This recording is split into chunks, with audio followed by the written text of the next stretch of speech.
only one side? Well, here we go. We flip this thing around and we remove every single screw there is. So be patient. Once we remove the cover, we remove this cable which connects the motherboard to the I/O card, or the audio I/O card. This card is connected to a cable that connects to the front panel.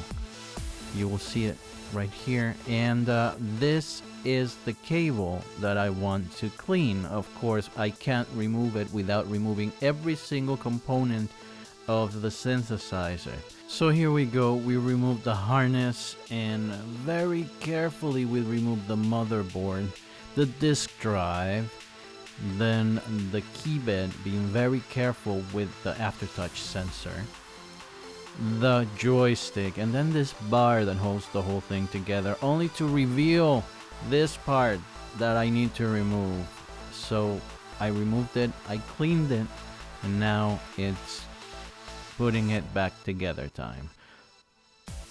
So screws all over the place.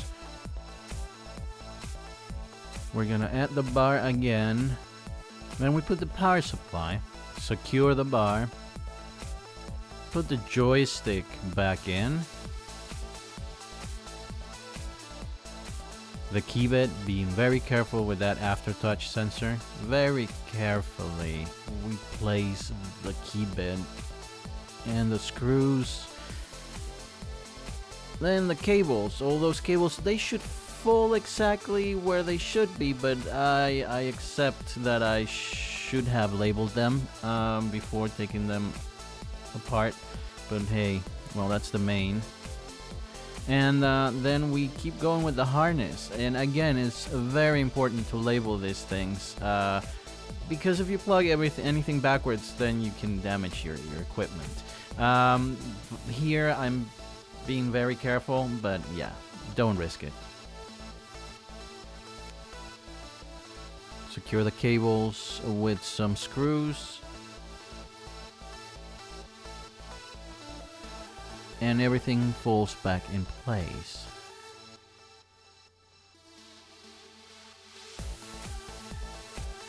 On the other side, we put the I/O card, or the audio card, and then we connect it to the motherboard.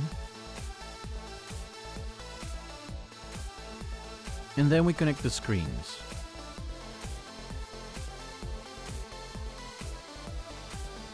So that should be it. We put the disk drive back in, and when we flip it around, it should all be fine, hopefully. Let's check it out.